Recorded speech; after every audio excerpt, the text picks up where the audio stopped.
خلافت بنو امیہ، عثمانیہ، Timur line, سلجوق سلطنت، بیزنٹائن امپائر، مملوک، خلافت عباسیہ، اسپینش، مغل سلطنت، منگولیہ۔ یہ وہ سلطنتیں ہیں جنہوں نے دنیا میں کبھی نہ کبھی صدیوں تک حکومت کی، لیکن ان سلطنتوں میں سے کسی بھی سلطنت کے سلطان کو آدھی دنیا کی سلطانی نصیب نہیں ہوئی، جبکہ دنیا میں 4 ایسے بھی بادشاہ گزرے ہیں جن کو پوری دنیا کی بادشاہی اللہ تعالیٰ نے نصیب فرمائی تھی، جن میں سے ایک نام سکندر اعظم ہے، جن کو زیادہ تر لوگ حضرت ذوالقرنین اسلام کے نام سے بھی جانتے ہیں۔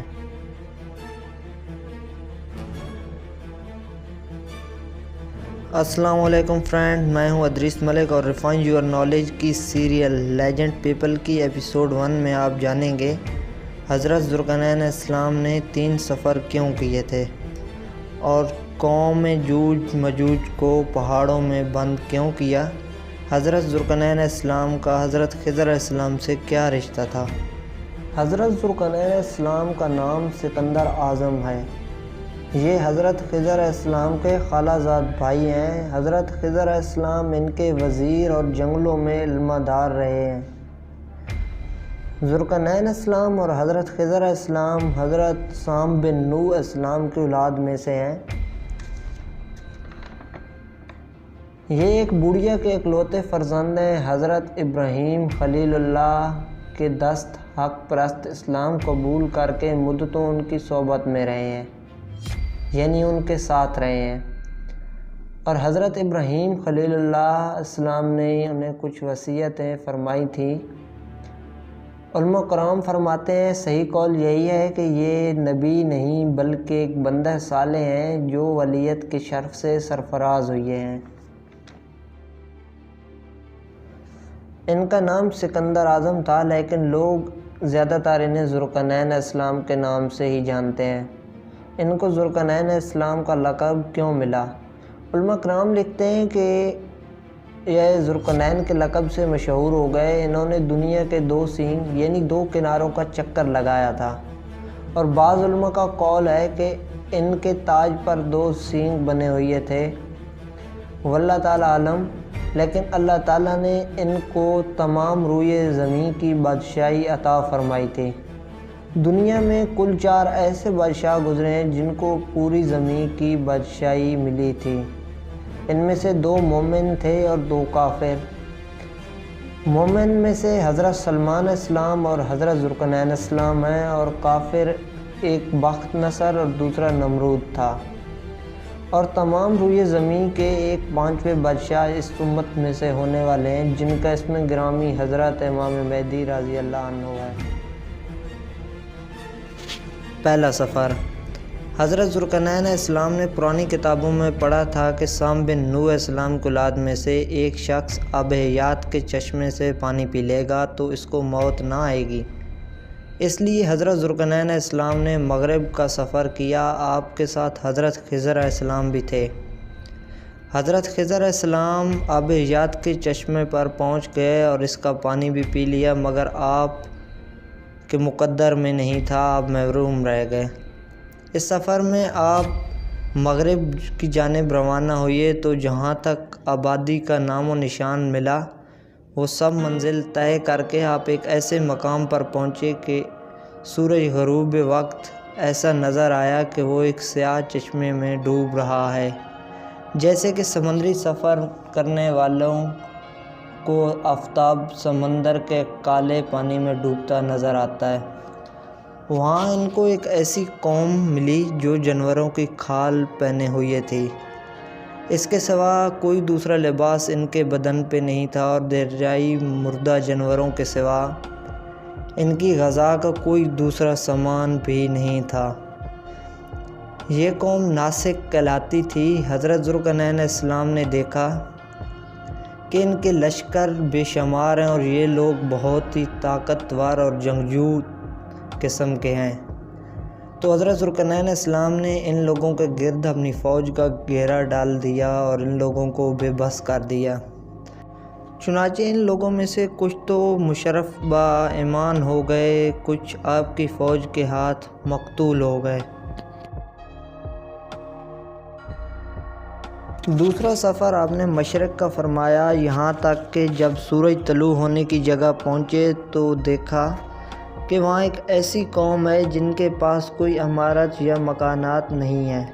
ان لوگوں کا حال یہ تھا، سورج طلوع ہونے کے وقت یہ لوگ زمین کی غاروں میں چھپ جاتے تھے اور سورج ڈھل جانے کے بعد غاروں سے نکل کر اپنی روزی کی تلاش میں لگ جاتے تھے۔ یہ لوگ قوم منسک کہلاتے تھے۔ حضرت ذوالقرنین علیہ السلام نے ان لوگوں کے مقابلے میں بھی لشکر آرائی کی، اور جو لوگ ایمان لائے ان کے ساتھ بہترین سلوک کیا، اور جو اپنے کفر پر اڑے رہے ان کو تختی کر دیا۔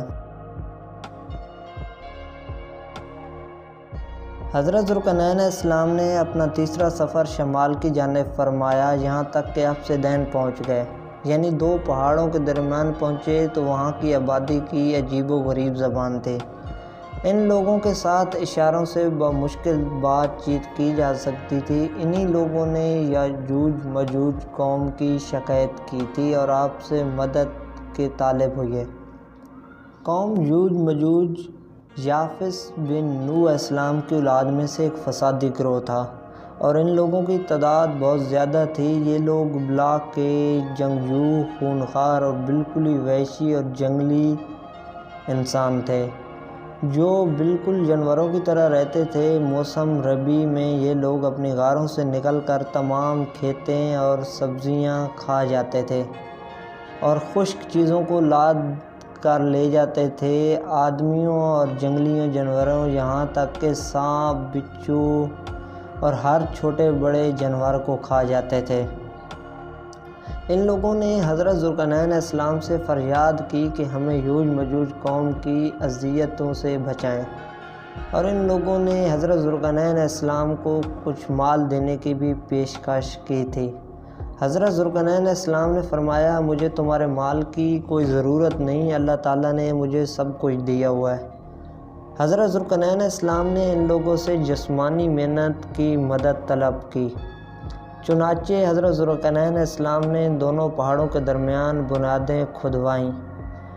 جب پانی نکلا تو اس پر پگھلے تانبے کے گارے سے پتھر جمائے گئے اور لوہے کے تخت نیچے سے اوپر چن کر ان کے درمیان میں لکڑی کوئلہ بھروا دیا اور اس میں آگ لگوا دی۔ اس طرح یہ دیوار پہاڑ کی بلندی تک اونچی کر دی گئی، اور دونوں پہاڑوں کے درمیان کوئی جگہ نہ چھوڑی گئی جہاں پگھلا ہوا تانبا دیوار میں پھیلا دیا گیا، جو سب ملا کر بہت ہی مضبوط اور مستحکم دیوار بن گئی۔ سدہ سکندری کب ٹوٹے گی؟ حدیث شریف میں ہے کہ یوج ماجوج روزانہ اس دیوار کو توڑتے ہیں اور پھر دن بھر جب محنت کرتے کرتے اس کو توڑنے کے قریب ہو جاتے ہیں تو ان میں سے کوئی کہتا ہے کہ اب چلو باقی کل توڑ لیں گے۔ دوسرے دن جب وہ لوگ آتے ہیں تو خدا کے حکم سے وہ دیوار پہلے سے بھی زیادہ مضبوط ہو جاتی ہے۔ جب اس دیوار کے ٹوٹنے کا وقت آئے گا ان میں سے کوئی کہے گا کہ اب چلو انشاءاللہ تعالیٰ کل اس دیوار کو توڑ ڈالیں گے۔ ان لوگوں کے انشاءاللہ تعالیٰ کہنے کی برکت سے اس کلمے کا یہ ثمر ہوگا، دوسرے دن یہ دیوار ٹوٹ جائے گی۔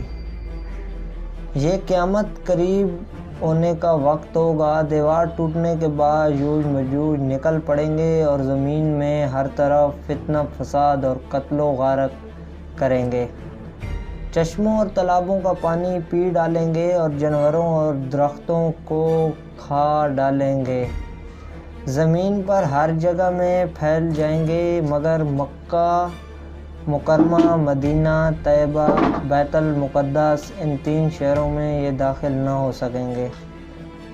پھر حضرت عیسیٰ السلام کی دعا سے ان لوگوں کے گردنوں میں کیڑے پیدا ہو جائیں گے اور یہ سب ہلاک ہو جائیں گے۔